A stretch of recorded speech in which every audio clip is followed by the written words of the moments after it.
In this short video, I want to deal with a subject that most people would rather not have to think about and certainly not spend up to 10 minutes watching on a video, but nonetheless is absolutely essential. Why you need a will. Now, do not take anything in this video as actual advice. I'm going to cut a lot of the complex facts right down, but I want to show you how dangerous it can be to die intestate, as it's called. And unfortunately, none of us really know what our final redemption date is going to be. So the sooner you get this organised, the better. Now, the problem is this. We don't want to think about it. That's a given, which is why most of us actually don't have a will. Quite scarily high numbers of us don't have a will. And that means we are storing up financial and emotional trouble for later. We're being a little bit selfish, if you want to see it that way. We're actually leaving problems behind for other people to deal with. Now, key decisions, stuff that needs to be sorted out, and this is really the point of a will, point of estate planning. Number one, who will be your executor? Who is going to look after your affairs once you die? Who's going to take responsibility for making sure that your estate is correctly valued and distributed according to the terms of your will, according to who you want to get what? Is it going to be a member of the family? All right, that's quite a responsibility, but it can be done that way. Is it going to be a professional? Who's it going to be? Who will be legal guardian to your children? All right, who's going to take care of your kids? It's a horrible thing to have to think about, but it's vital. Who's going to be looking after your children when you die? Again, it's going to be relations, friends, who's it going to be? It's the last thing you want people to be squabbling over. Who will benefit from the death estate and how? So in what proportion do you want the assets distributed? And don't think it'll all just happen by magic, because the law isn't your friend sometimes, as I'll show in a moment. And what funeral arrangements do you want? All right, again, something not a lot of people want to think about, but why leave that as a burden to everyone else? Now, just a point about tax, all right? As a principle, everyone wants to minimise tax. Now, death and tax, there's two grim topics thrown together in one video. Just a word on this is not a detailed tax video. Individuals can pass on the first £325,000 of their estate tax-free, and in effect, for married couples and civil partners, that doubles. All right. Above that, watch out for this one. Not like income tax or capital gains tax, you pay inheritance tax a flat 40%. And there are deadlines for paying it with extensions for illiquid assets like property. So one of the things that is an immediate problem potentially when you die is not only who's going to distribute the estate, who's going to get what, but who's going to deal with the tax. And as a rule of thumb, you don't want to leave this one to chance. As a rule of thumb, you want assets to pass down this chain, or at worst, sideways, not up. That's the one you don't want. And the reason is inheritance tax. And I'll show you how this is a problem in a moment. If, for example, your parents inherit your assets on death, all right, now there may be reasons why you want to support your parents if you were to die, but the problem is this, that then becomes part of their estate. All right, and suddenly, if they've already got significant assets, they've got to start planning for how they're going to get rid of them so they don't breach that inheritance tax death estate threshold. All right, so you don't want assets passing up the chain, and the law can kind of force them up the chain, believe it or not.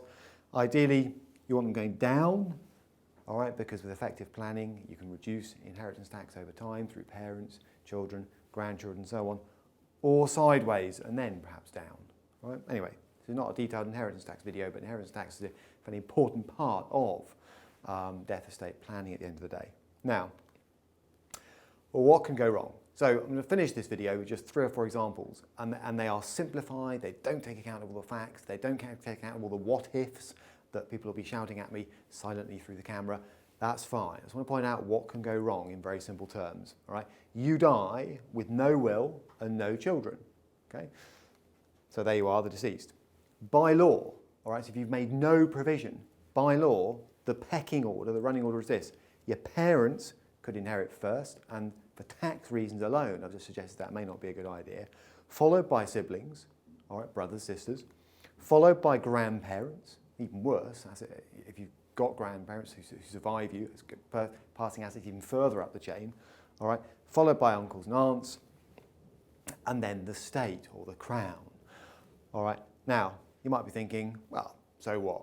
Well, here's just one of numerous problems that situation could create. All right, one of 2 close brothers dies, without leaving a will, without making a will. There's an estranged father, all right, doesn't speak to either of them, still alive. That estranged father will inherit before the other brother, all right? Now, it doesn't matter that that wasn't what they intended. If they haven't written something down, there's an example of one problem that's been created within families by defaulting to the law rather than writing a will. Let's look at some more. A partner of the deceased could get nothing if they're not married or in a civil partnership. All right. Now, tax and inheritance are not reasons to change your relationship with somebody, but you just need to be aware of the consequences of being in a particular sort of relationship. All right. A man has 2 children from a first marriage, one example. He divorces and then has a child with his new partner. All right. Now, this partner he's not going to marry. They're not in any sort of civil partnership. He then dies. Again, not the most, it's a grim story, but here's the point. The 3 children could stand to inherit his estate, potentially in equal shares. All right. Implications are, okay, his first wife, whom he divorced, gets nothing. His subsequent partner doesn't stand to get anything either. 3 kids in equal shares. If you're thinking, well, that sounds all right, then you've got the problem of do the 3 kids get on? All right, because if they don't, and there's some sort of joint asset like property, it could take years before they can agree what on earth to do with it. So you're setting up a whole host of problems potentially. Next one, you're married without a will. Your husband or wife may inherit most or all of your estate. And you might be thinking, brilliant, that's fantastic, that's what I want to happen. But just bear in mind, anything can happen from that point onwards. Supposing they meet someone else, all right, and then let's say that person isn't terribly well intentioned and they marry them, all right, that person then has a claim on you, you're the deceased person's assets and estate as such, through the fact that your husband or wife has inherited, all right, and that could have ramifications for your own children, all right. So just another example of where it's well worthwhile thinking these things through and doing a bit of planning. Final one. I mean, you can imagine there could be 20 of these. The final one. You die with no close relatives, all right?